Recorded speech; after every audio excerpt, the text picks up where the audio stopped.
یہ وہ عشق بھری داستان ہے جس جتنا پڑھیں ایمان تازہ ہوتا ہے۔ کس انداز میں یہ سفر ہوا، ذرا سوچیں کہ نبی پاک نے جب یہ محسوس کیا کہ مکے میں رہنا مشکل ہو گیا ہے تو صحابہ کرام کو یہ اجازت دی کہ تھوڑے تھوڑے کر کے مدینے پہنچ جائیں، کیونکہ مدینے سے بڑی خوشگوار ہوا آتی تھی، مدینے سے بڑی اچھی خبریں آتی تھیں، لوگ ادھر مسلمان ہو رہے تھے، لوگ ادھر ویلکم کر رہے تھے، مکے والے راستے تنگ کر رہے تھے، تکلیف پہنچا رہے تھے۔ حالانکہ یاد رہے یہ نبی پاک کا شہر وہ تھا، آقا کی ولادت یہاں ہوئی۔ لائف کے 53 ایئرز آؤٹ آف 63 ایئرز نبی پاک نے مکے میں گزارے تھے، مگر اب رہنا مشکل ہو گیا۔ صحابہ کو کہا آپ چلے جائیں۔ آقا نے صدیق اکبر رضی اللہ تعالیٰ عنہ کو اپنے ساتھ چلنے کی دعوت دی۔ بی بی عائشہ فرماتی ہیں اس دن میرے بابا بہت روئے اور پہلی بار مجھے پتا چلا کہ کوئی خوشی کے مارے بھی روتا ہے، کیونکہ نبی پاک نے جب یہ اجازت دی کہ ابو بکر تم میرے ساتھ ہجرت کرو گے تو آپ نے بڑے آنسو بہائے۔ جب غار ثور کی طرف جانے لگے تو صدیق اکبر رضی اللہ تعالیٰ کا اسٹائل بڑا ڈیفرنٹ تھا،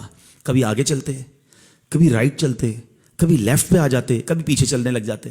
اب دو ہی بندے ہوں اور ایک بندہ رائٹ لیفٹ ہو رہا ہو تو نبی پاک نے کہا ابو بکر یہ کیا کر رہے ہو، کبھی تم دائیں چلتے ہو، کبھی بائیں چلتے ہو، کبھی آگے۔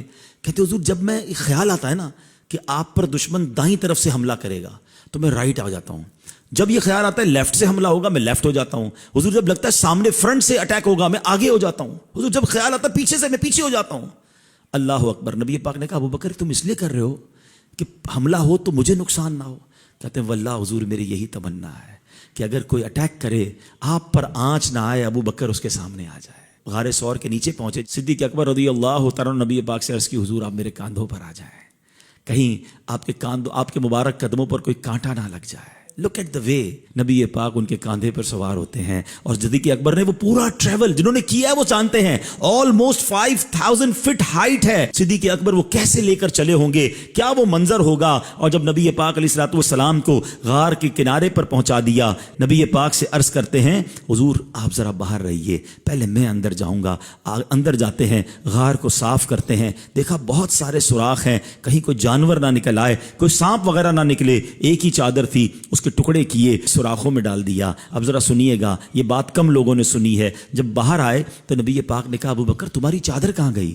کہا حضور اندر جتنے سوراخ تھے اس میں نے پھاڑ کے وہ سوراخ بند کر دیے ہیں۔ اللہ کے نبی اتنا خوش ہوئے، آقا نے سنو کیا دعا دی، اللہ اکبر۔ نبی پاک کہتے ہیں اللہم اجعل ابا بکر معی فی درجتی یوم القیامہ، اے اللہ ابو بکر کو قیامت کے دن جنت میں میرا ساتھ عطا فرما، میرے ساتھ جنت نصیب فرما۔ اس دعا کی اہمیت سمجھو، میں اور آپ دعا کرتے ہیں کہ اللہ ہمیں جنت میں آقا کا پڑوس نصیب فرما، اللہ کے حبیب اللہ کی بارگاہ میں دعا کر رہے ہیں کہ اللہ ابو بکر کو جنت میں میرا ساتھ عطا فرما۔ اور سنو صرف دعا نہیں ہوئی، تھوڑی دیر میں وحی نازل ہوتی ہے کہ یا رسول اللہ، اللہ کریم نے آپ کی دعا قبول فرما لی ہے۔ اللہ اکبر۔ یہ ہیں صدیق اکبر رضی اللہ تعالیٰ عنہ، نبی پاک گود میں آرام فرما رہے ہیں۔ کیا قسمت پائی صدیق اکبر نے، کیسا دیدار کیا ہوگا، کیسا نبی پاک کا قرب پایا ہوگا۔ اچھا اب جب سانپ نے کاٹ لیا، عقل تو یہ کہتی ہے نبی پاک کو جگا دیتے، عرض کر دیتے کہ حضور تھوڑا سا آپ تشریف لے جائیں، تھوڑا کھڑے ہو جائیں، میرے پیر پہ چوٹ لگ گئی ہے، سانپ نے کاٹ لیا ہے، اور حضور سے دعا بھی کروا لیتے۔ مگر کہتے میرے عشق نے گوارا نہ کیا کہ محبوب کے آرام میں خلل ہو۔ شریعت کہتی ہے جان بچانا فرض ہے۔ یہاں بہت باریک ایک مسئلہ آج سمجھ لیجئے، ٹھیک ہے؟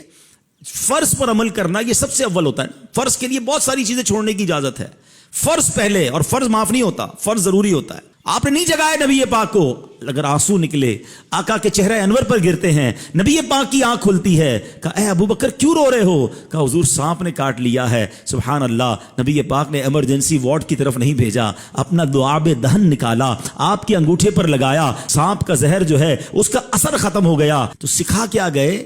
اعلیٰ حضرت کہتے ہیں صدیق بلکہ غار میں جان ان پہ دے چکے، وہ تو جان دے چکے تھے نا۔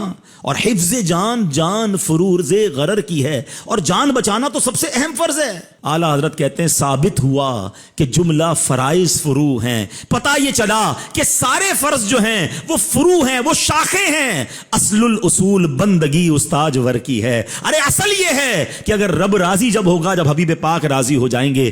حضرت عمر فاروق بھی یہ کہتے تھے کہ میری ساری زندگی کی نیکیوں کے مقابلے میں جو صدیق اکبر کی غار ثور والی نیکی ہے وہ مجھے مل جائے تو وہ میری زندگی کا حاصل ہوگا۔ تو سبحان اللہ، اللہ کے ان نیک بندوں پر اللہ اپنی کروڑوں رحمتوں کی بارش نازل فرمائے۔